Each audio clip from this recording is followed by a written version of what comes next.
DJ and PK, it's 97.5 The Zone. Time to welcome in Steve Cleveland, former BYU basketball coach. Steve, good morning. Good morning, guys.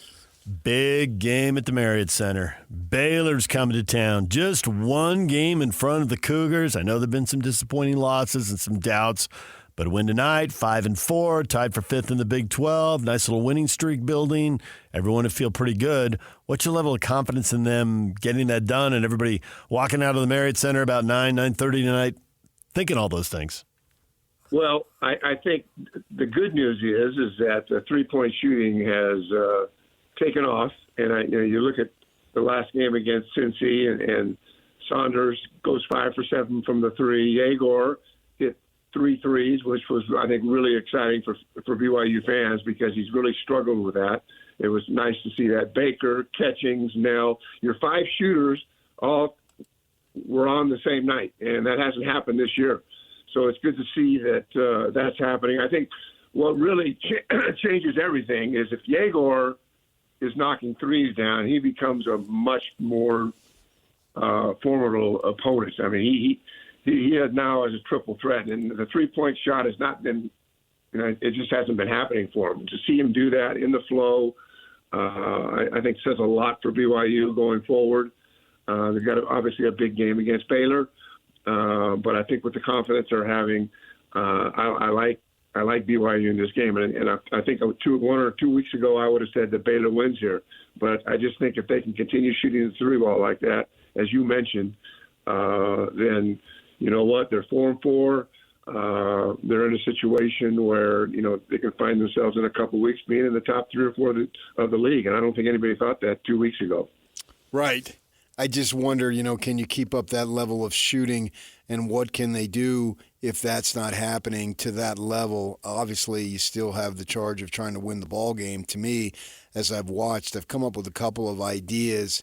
Instead of just throwing the ball to Foose like they did at BYU or at Utah, instead of standing around, Baker seems to be a kid who can get you points that can be reliable because he has a body and a moxie to be able to go inside and find ways to get his shot. And then how about Agor trying to create something more off the dribble with some form of penetration with his height that would allow him to have an opportunity to finish. And plus, he's one of the better passers you're going to find on the planet. And if then there's a form of defense sagging, then him being able to find open shooters to where their feet are set and then their opportunity to make the basket multiplies. Yes, I completely agree with you. And I think the thing about Yegor is this, that when he's knocking the three ball down, it changes everything offensively for BYU. Because the way it's been the last month, where he's not been able to stretch a defense, now they've got to come out. Now his ability to drive and kick and penetrate completely changes the game for BYU. And I agree with you about Baker. He's just the word that comes to me is he's a crafty player. He just finds ways, whether it's in and around the basket, to step through, ball fake, step through again. He just has the opportunities that come to him because he's just so crafty, and you just don't really you just can't guard him and just get up into him because he's a guy that'll step back and shoot it. He'll obviously can in and around the rim. He can score against bigs. He's a really crafty player that makes them a lot better when he's on the floor. And what happens is that he draws the attention of other defenders, which opens things. I'm looking at this, and this is probably the first time this year where Nell, Catchings, Baker, Yegor, and Saunders all had the ability to knock a three down. And so that changes everything for BYU. If Yegor can, in fact, make it difficult for teams by not only being able to drive it, but now to shoot it.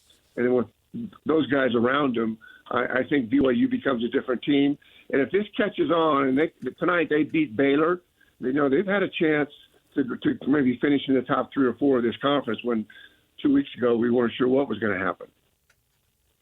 The thing about three-point shooting is it does have a knack for coming and going.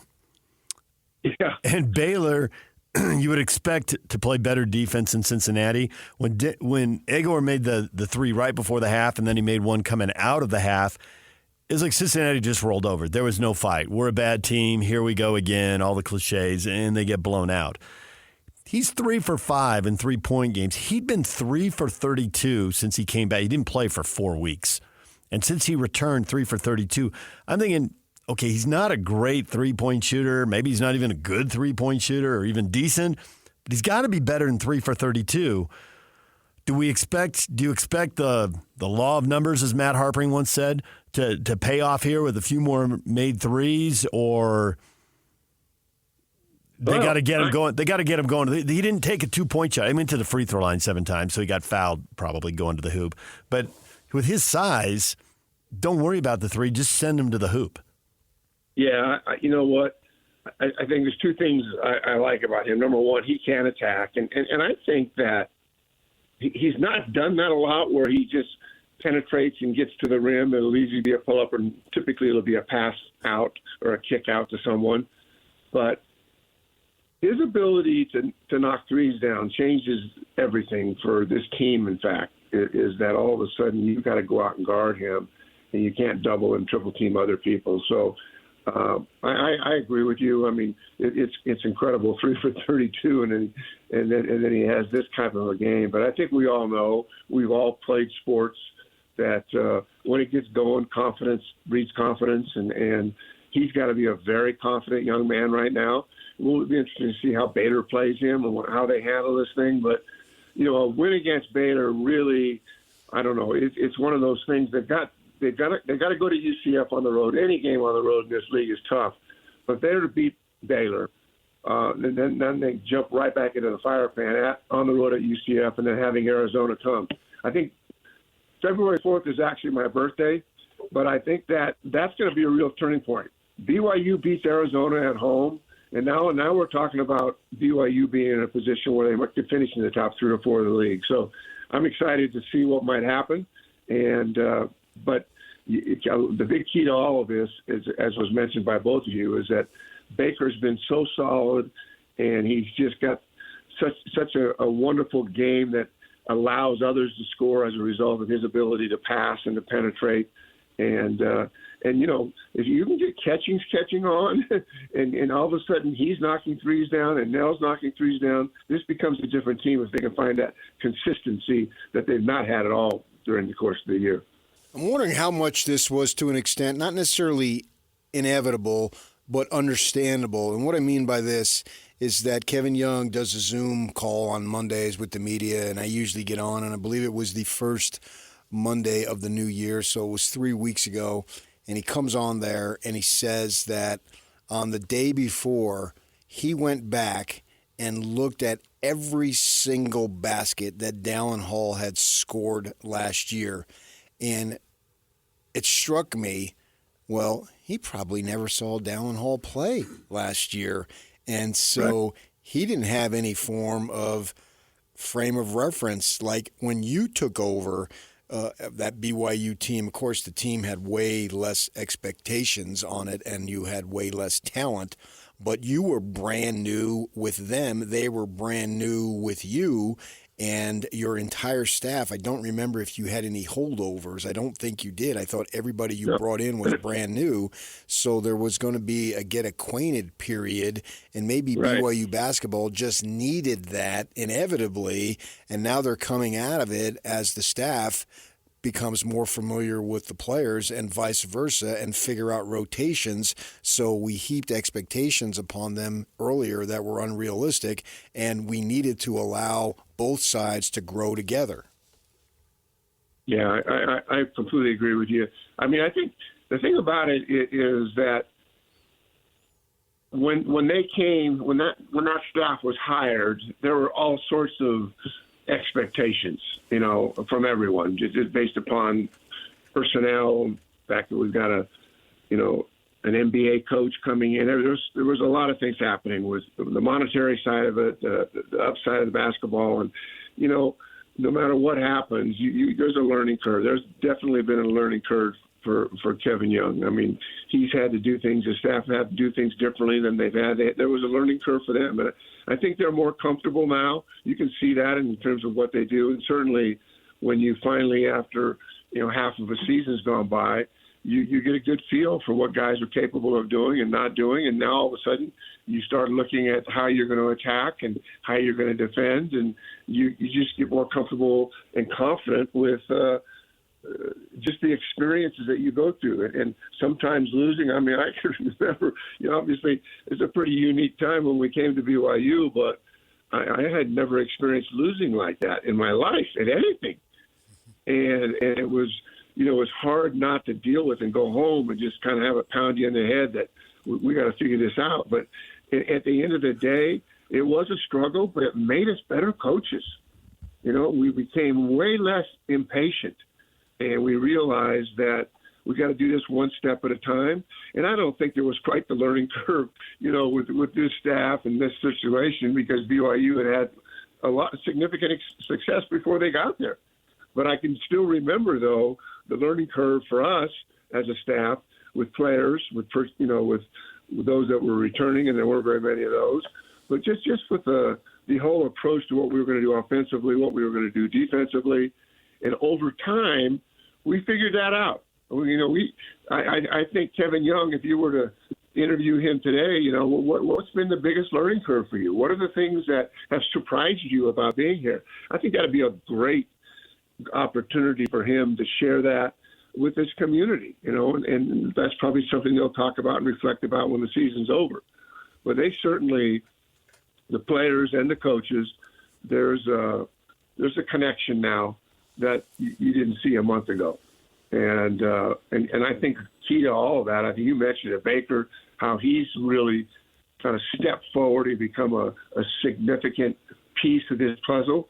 And then certainly Saunders, he's just been incredible, by the way. I mean, it's amazing the confidence that he plays with, the energy that he plays with. And he's had a few moments where, he wished he maybe had played better. But, without Saunders this year, they're not where they are. I mean, he's just taken over games, and it's been fun to watch. And the nice thing about that, too, there were a lot of expectations on Yegor. Saunders took a lot of those away, and Yegor could kind of take his time and become who he's going to become. Baker slips in. I think the next real piece here is, can we get Catchings to take another step forward and make this a completely different team? And I know he's young, and I think you can see the frustration on his face at times. But if he can figure this game out defensively and just within the flow of what's happening, well, this could be a real special team come late season or whether they get into the NC2As or not. He could be a big piece of that. We can talk about offense and three-point shooting all day long. I'm going to throw out the month of November because those are largely scrimmages, and as PK says, everything's brand new, right? But after Thanksgiving, BYU is 8-1 when they give up less than 70 points. And the one exception, they went 4 for 10 at the free throw line and lost to Utah in overtime. Right. When they give up more than 70 points, they're 0-4. Why do great coaches bore us by preaching defense all the time? Because it wins a lot. And it's boring to talk about, but the great coaches want to win a lot, so they keep preaching defense. And defense is easier if you're, making buckets and everybody's energized and you're making buckets and they can't fast break and your defense is all set up. So there's a little bit of chicken in the egg. But how much better do you think they defend as a team now that they've had a little time together? And how much do you think the numbers I just quoted, those stats, will hold up going forward? Is that allowing less than 70 points really going to be a magic number for them the rest of the season? Well, you're spot on. I mean, I think that anytime level, collegiately, you can hold teams to less than 7. You're going to always be on the better side of that. And I didn't know those stats until you just shared them with me. But we all know that the common phrase is defense wins championships, and obviously there's a lot of truth to that. But I think the thing is that the game becomes so much better and easier offensively when we're getting stops. And it's one of those things. You're getting stops. That means you're getting baskets in transition. You're getting open 3-point shots. You've got the whole court to work. And so I think really the key to any success probably in any sport is when you're getting stops, and it creates offense for you. And in basketball, the game of basketball, it just makes it a lot easier to score. If it's a grind out, we're walking up the court and it's a made basket. I mean, those kind of type games are really hard to win. But when you really defend, and as you said, you're doing that consistently, the numbers will show that you're gonna shoot better. Anytime you can have the whole floor and in transition, you have so many more opportunities. And when you come down 5-on-5 in that 20-foot 20-foot space, 25-foot space, it's hard to score, and it becomes so deliberate, and it's probably not great fun for fans to watch. They want to see you going up and down the court, but it starts with defense, and Coach Young has done a great job with his staff and being better at that. And I think too, you have to get used to one another. But really, when you talk about Baker and Yegor, you talk about catchings. Nell's really Nell and Hall are the only two guys that really played significant minutes. These younger guys are catching on, and they're getting more confidence when they get stops. And it's not just Yegor; it's all of them. Defense gets guys excited about playing, makes the court much easier to score in when you got 90 feet to do it rather than 25 feet to do it. So this is a team with confidence. If it's a coaching staff, I think that's probably more confident and more understanding of what it's going to take to win in the Big 12. And you look at what's happening here and upcoming games. We talked a little bit about this, but going to UCF's not going to be easy. Arizona at home will not be easy. Going on the road to Cincy, to West Virginia, the next 2 or 3 weeks are going to kind of tell the tale of what's going to happen. But it starts tonight. They beat Baylor at home.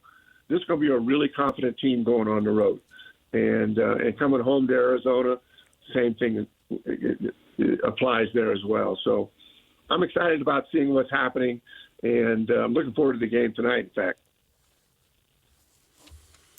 Steve, we appreciate a few minutes. Thanks for checking in. We will talk to you again next week. All right, guys. Have a great week. Steve Cleveland, former BYU basketball coach. Mike Folta, Utah Hockey Club radio voice for SEG Media, is going to join us coming up at 9 o'clock. It's a Utah Jazz Ticket Tuesday. We have free tickets for the Jazz and the Timberwolves at the Delta Center. And that is coming up. They're back home Thursday, right? Yes. You want to go to the game Thursday night? Stick around. We're giving tickets away on the other side of this break right here on The Zone.